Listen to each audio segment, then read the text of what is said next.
to the program. Dr. Hassan Mahmud joins me here. He's the Director of Monetary Policy Department at the Central Bank of Nigeria. Dr. Mahmud, good morning and thank you for joining us. Good morning. Thank Now, you for having me. You're welcome. Let's dive straight in. And I will start with a question around. I know that the Apex Bank, you and your colleagues must have seen what has been in the media since yesterday about JP Morgan's write-up estimates that FX reserves is at 3.7 billion US dollars. So I want us to start on that premise. Is that true? How have we gotten there? Because even on your website, it's over $30 billion that is in FX. But I also looked at your financial statements last week. You have some FX forwards. You also have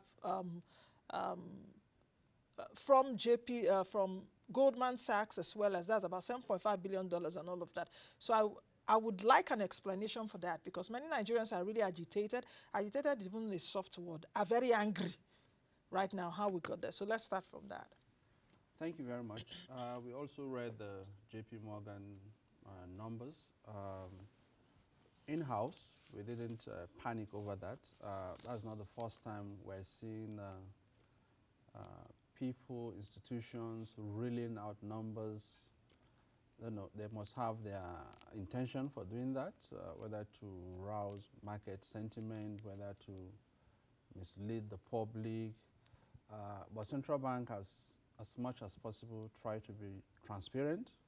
Like you mentioned, we release our financial statements for how many years on the public domain. You're saying that. What I would say about those numbers is it's just funny in the sense that, number one, reserves, like any account balance, is a flow.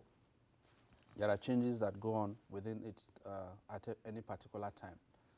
Number two, even if you have outstanding liabilities, you don't mark the outstanding liabilities to market on a day and say this is your net balance. I can have 20 million in my account, but I'm owing someone maybe 13 million that is supposed to be paid in 2027. You can't come in 2023 and say, oh, if I remove that 13 million, your money is 7 million, you're having 7 million. I'm not having 7 million, I'm having 20 million.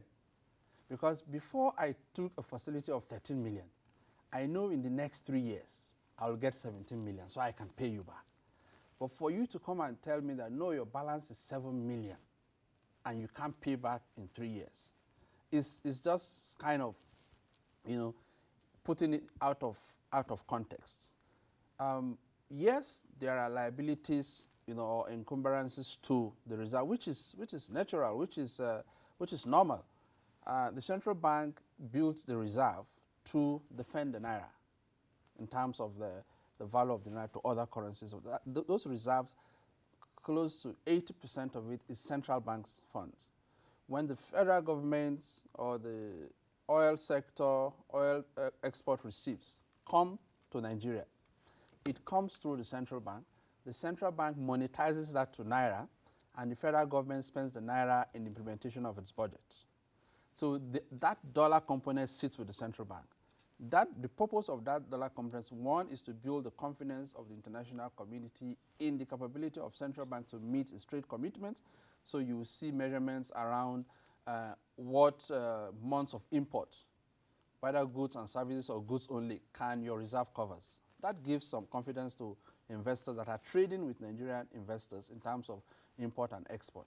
Number two, in the event that, for example, that we're having a float managed exchange rate regime, in the event that the prices or the value of your currency is significantly depreciating or appreciating or whatever direction it is going, the central bank has the firepower to intervene in the market such that you bring the price to your expected or optimal calculated equilibrium, optimal equilibrium rate. So that is what the reserve is meant for. Reserve is not meant for just trading or whatever. In the event that there are also shortfalls in the buildup of those reserves, you can take a swap, you can do all other engagement that is legally allowed by the CBN Act over the short period of time. The exchange rates, it's, as we've mentioned several times, are also part of the tools to address price stability, including leading to inflation and all that. So it is a tool that we can comfortably use to, one, build investors' confidence in the Nigerian economy, also builds the sovereign confidence in terms of our exposures to multilaterals and other. Federal government is owing, it's supposed to pay services debts and all that. So people do all those calculations and said, okay, for example, we have some government loans that are for 10 years, over a particular 10 years period, and there is annual service charges that you're supposed to pay for interest, that you're supposed to pay for those, amortize those loans. If you come today and sum up the entire facility, maybe 20 billion, and you say, okay, federal government is owing 20 billion for about 10 years. So if you remove that 20 billion from 33 billion, you have only 3 billion to service the debt. That is wrong, because there are going to be inflows. Federal government is going to earn some monies. So it's I don't know how they did their calculation. I don't have any information about that, but we also saw those numbers that came out. Central bank doesn't want to be just responding to everything that comes. Everything go to the public. No, this is a lie.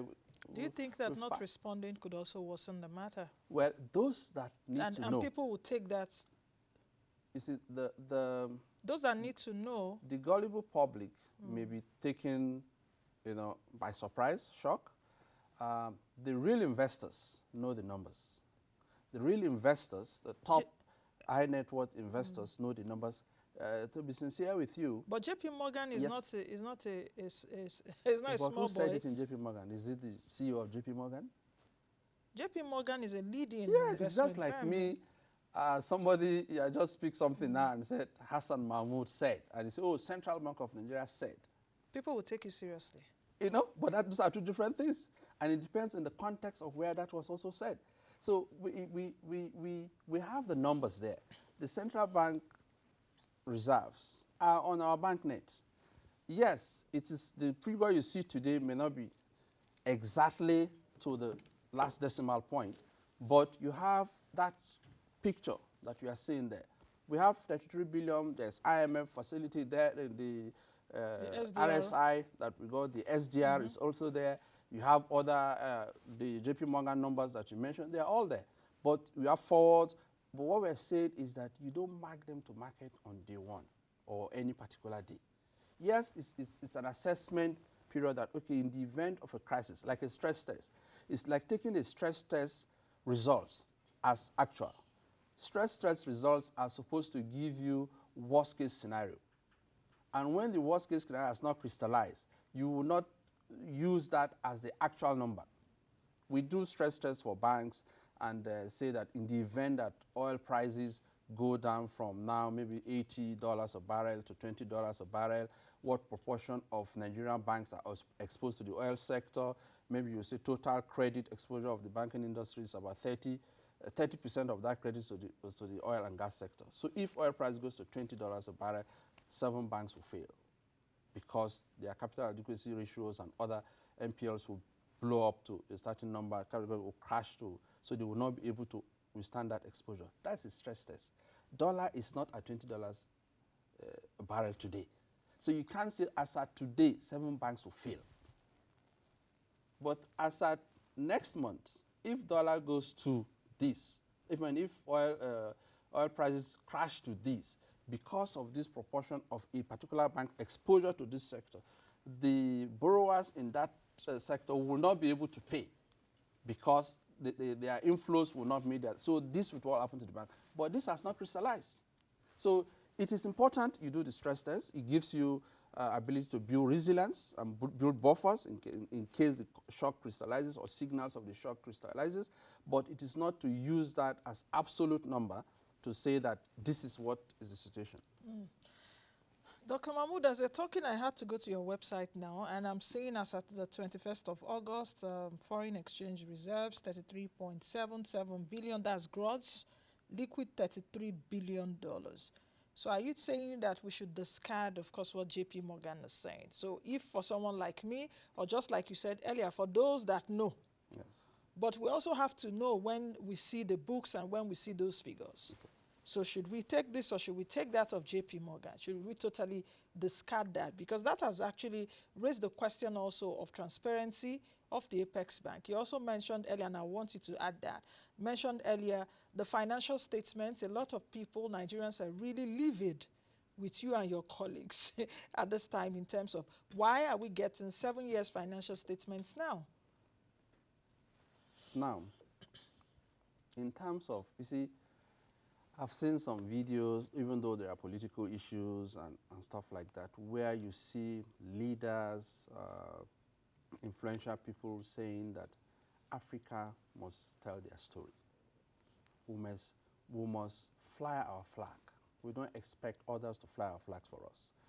If the Central Bank of Nigeria publishes something on its website, we do MPCs, we make statements and stuff like that, and a private firm is giving you a number, and you feel more comfortable accepting the private firm's number as more credible than your own indigenous institutions. We're not saying that don't compare numbers. We're not saying that, but if we're so gullible to get to that level that, okay, no, the president of Nigeria said this, but one journalist on BBC said this, so I believe the BBC journalist than my own president. It's ridiculous. So it gets to a level that we know we have to tell our own stories. Yourself, you have access to Central Bank, you have access to all our directors. You can come to the bank. Come, I got these numbers. What is this? What is this? It will be more credible, me hearing it from you, from other channels, domestic firms, that yes, this number can work, this is what we found out. It's even more credible than me telling you, because that one is your own, assessment. There's freedom of information that you can come to the bank and get those information. So I think it's also ridiculing for us to now start coming to the public domain, the central bank governor or deputy governors coming to be hacking on issues by JP Morgan. I don't even know who said it in JP Morgan. I don't know the status of the person that said that in JP Morgan.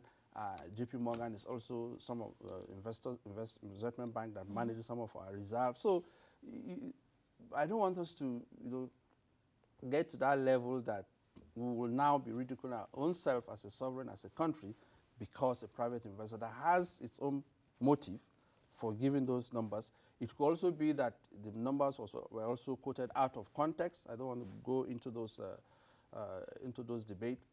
Like I gave you an example that if you mark to market today, all our liabilities will be this. It's true. But are those liabilities or obligations due today, as at the time you are marking them to market? It's a different ballgame. So it depends on the context on which you look at that. Secondly, you see, of all the monetary policy decisions that we take, more than 60% of them are due to responses to external shocks or external developments, oil price, normalization in the US, all that, crisis, currency crisis, bank failure in advanced economies. And the solution to that, which I've also mentioned before you, is that we must consolidate domestically. We must become more competitive and efficient domestically, including our markets, such that our resilience level will be a lot higher. And I gave an example of Russia is in crisis, is in war with another country. But as we talk to you today, the macroeconomic parameters of Russia has not collapsed because the resilience level is extremely high. And anything that happens to oil price today, by next month, Nigeria is already crying. But there are other alternatives to oil price. The crisis you are seeing in the FX market was because of the shortage or the dry up of supply of FX from oil export proceeds for a long period of time. Central bank does not print dollars. Central bank does not have any instrument that earns, apart from the income we earn from our reserves that we put in the ones that will be in dollars or other currencies. There's nowhere central bank can get dollars. The dollars that we're using in that bank is the inflows that come to the state, the private sector or whatever, that are sold to the central bank, and that one central bank gives the naira equivalent for domestic sector uses, then keep that to defend the naira. So if we have been having maybe like 4 billion monthly, like we used to have 3 billion from NNPC, from other oil export, from other export within the economy over the years. So we are talking of a reserve of 60, 70 billion. Who worry about exchange rate? Even the foreign investors will be seeing those numbers. So it is within those kind of buckets. I want, people, particularly the people we call public analysts, that will come and give numbers to the public to analyze, put things in context. The central bank, even taking a swap or doing some of these things, is because of the paucity of the FX. If you have enough FX, you don't need to do swap with anybody. It was also because of our exposure to most of our importers importing from China and all that. That's why we do the renminbi naira swaps. And that is also one-sided in the sense that we import more than we export. So if you don't build these domestic sectors and strengthen your domestic economy in terms of, if you depreciate your naira, it's to drive export. So if you don't have the exports to drive, then your depreciation of naira will just go to your inflation. So that's what we're seeing now? Yes, that's what we're seeing. So you see, because there's a pass-through, that you get from those development. So while we are saying, yes, structural factors are also contributing to inflation, there are also other monetary factors that are also playing a role. So the emphasis I'm just trying to put in place here is that we need to always look inwards. You remember also, if you talk of JP Morgan, IMF also came up and said that the naira, yes, is the unification of the exchange rate is very good, let it float. And the question I ask personally is, let the naira float for who?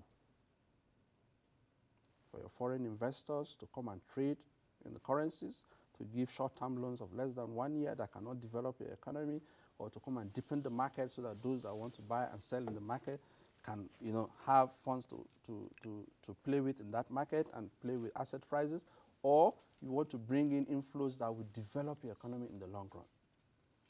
So if you don't have those objectives, rather than looking at your own domestic, who is suffering the high inflation now? Is it foreign investors or Nigerians? So if you are depreciating and it is passing through to these numbers, and the foreign investors are having higher margin, because of the investors they are coming in, what are those foreign investment financing? That's the question we should ask. Is it to deepen the financial market, to deepen the capital market, or to finance trade, to finance export, to finance capital infrastructure development? Those funds are not for 1 year. Those funds are going to stay for 10, 7 years. You don't get them through portfolio investors. You need FDIs. So we need, Nancy, to be looking inwards. We need to think our own way. We need to have a good mastery of our own economy and be able to take our own decisions in such a way that it benefits Nigerians first before it benefits the rest of the world. Okay, now talking about mastery of our own economy, there's a new finance minister now. And at the last MPC meeting, the acting governor, Mr. Shonubi, in the communique which I have here, also mentioned about, you and your colleagues have always said this all the time. At every MPC, there must be coordination and collaboration between monetary policy and fiscal policy. What do you think now about where coordination should go? Because for you, you are the secretary of even the MPC, and I'm sure you are the one that, perhaps the DG, Deputy Governor of Monetary Policy, Dr. Obiora, works on this every time you have your MPC. What is coordination? What does coordination mean for the monetary policy? Now we have a finance minister. What will that coordination mean? And let me also join, when President Tinubu did talk about, monetary policy needs thorough house cleaning. After that July MPC meeting, you raised interest rate to 18.75%. So in the context of all of this, answer these questions: coordination and thorough cleaning of monetary policy. I'll start with the fact that, one, we have one Nigeria, and all government agencies are working towards the goal of the Nigerian project, like some people call it. The president has his agenda, so also does his party have an agenda. The president has also made promises. These are the things I want to do.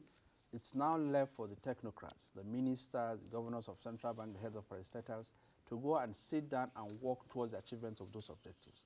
Because the president or the party made those promises because they saw the problems, the challenges of the economy. And people voted them in because they think these guys will come and solve these problems. So all of us are supposed to work towards achieving that, not diversionary. If we don't work in silos. The coordination with central bank should not just be reactionary to fiscal behavior. Central bank or monetary authorities and fiscal authorities should be able to sit together and let's plan. Do you think that's what you've been doing? You've been reactionary? Perhaps because you had a seemingly lackadaisical attitude from fiscal policies in the past administration? I don't want to put you on the spot, but of course, they are there clearly for everyone to see. The point is this. That's why I'm asking the question, what kind of coordination exactly? I'll give you a very good example. When there's a shock to the economy, like when we have the COVID, government will have to spend substantially, to drive growth, to inject, employment, health, and whatever. Those excess injection into the economy, which is beyond the absorptive capacity of the production process of the economy, will mean that those funds, if they are not backed by commensurate output, such as supply and production, will become inflationary. So what central bank does is, it's like when they do FAC. As the monies are going in, central bank mobs from the banking system so that they don't become inflationary. What we are saying is that we do MTEF, medium-term expenditure framework. Yes, we do MTEF. Central bank, monetary authorities, other agencies sit down with the fiscal. We plan that, okay, the single-digit inflation rate target you have is from the federal government. It's not central bank. So I want to have this single-digit inflation. Now, central bank, what we're doing monetary targeting monetary policy framework. What volume of monetary base will you require to achieve this? What volume of credit growth will you require? So you agree, just like they do the national budget. So you agree on those terms and work towards that. If the federal government is going to be spending excessively, we'll make sure that those spendings are targeted at sectors that will immediately boost production. And such productions will now boost the supply side of the equation, and you don't see what we call demand pull inflation. So the point is that there needs to be coordinated planning. You have the National Economic, this one you have governors and all. Yes. Council. Yeah. So council. in those kind of places, the central monetary authority should be able to say, now the fiscal authority or the government or the executive have these plans. These are the implications. Okay, if these are the implications and we want to achieve this, what are the ways that we can ameliorate these challenges to be able to smoothly engage this? We have injected so much money into the economy through those stimulus packages, but this is bringing huge inflation to us now. So it's wiping out those gains. The welfare gain that you get, or the income gain, the disposable income is narrowing because inflation number, which is the denominator, is pulling down those real disposable income. So the coordination is, there must be synergies in our policy approaches. There must be a lot of consultation and collaboration towards an ultimate goal that should be common to all of us and understood. And there must also be compromises. So if you said, okay, we want to do this, these are the expected, what we call opportunity cost that will go with it. How do you manage it? And that's what we call economic stabilizers, just like they are doing subsidy now, and they are now given palliative or stabilizers to cushion those effects. So those things must be done harmoniously among government players so that you have, everybody knows where we're going in the game. Okay, so not in silos, and you do this, if you do this, I'm going to do this to counter the effect of this. But we are looking at the generality of the people, the economy, the populace. That is what should be our target. Okay, so if you have, within the context of what you've said now, that of course, because of the pandemic and the economic challenges we've had in the past 8 years, we entered a recession 2 times in 8 years. During President Buhari's time, we needed cash or funds stimulation. So if you're saying because of that, we're also seeing inflation, how would you now explain to me that what we have seen that has caused inflation, and now interest rate is at 18.75%, and there are still hopes that you will continue to increase because you all are still hawks now, you are not doves yet. If you are still targeting that you will continue to raise interest rates, yet inflation is still rising, 24% for July from NBS. Yes, we don't know what August 24.08. will be. You have a next MPC meeting in next month. Yes. So how would you now just oppose that? Because printed monies, ways and means, perhaps 27 trillion naira, rising interest rates, inflation is still high. It is not working. Now, so it's seeming that perhaps the central bank has lost its control of price stability, and even FX on one point, which you stated earlier, which you alluded to earlier. it's very important the way you put the picture. That means there are various targets. There should be multiple objectives. Multiple objectives could be conflicting. And when they are conflicting, there are going to be trade-offs. Now, what is important is how do you maximize the benefits of the trade-offs? And the Bretton Woods institutions will tell you that monetary policy objectives should be singular. If you don't have multiple monetary policy objectives, if it's price stability, that should be your only function, price stability. But in a developing or emerging or market frontier economy, those kind of theoretical postulations will have some limitations in the sense that, and like I said, ordinarily central bank should look at inflation, leave exchange rate, leave interest rates. Let them play their way, just face what you are supposed to face. But when you have instances of market failure means the market efficiency, price recovery mechanism is a bit weak, so you don't get, speculations, arbitrage are still very, market institutions are still very weak. You have market failure, you have institutions of state failure, some issues around securities and all that. So if you have those anomalies within your system, you need to provide measures within your ultimate objectives to address those challenges. And that will also mean why sometimes you see central bank going quasi-fiscal. Yes, we have price stabilization mandate, but you see that supply side factors are playing a major role. We are not supposed to be supply side factors. Supply side factors are structural factors that are supposed to be done by the state or the private investors within the state. But if that sector is not catching up enough with the frequency of increases in inflation numbers are measured month on month. If GDP numbers are quarterly or annually, even if you invest in agriculture, it takes some months before you see the outcome. Manufacturing, the same thing, even years. So you should be able to find stabilizers within the economy to drive those supply rigidities, to be able to boost production and bring down particularly food prices. Now, the complexity of this is what is causing largely the confusions we have. You've also had in some of your programs I've seen, you are driving down inflation, while you are trying to break down inflation while your GDP is already going down, unemployment is rising and all that. So stagflation. Yes, so you have multiple factors playing simultaneously.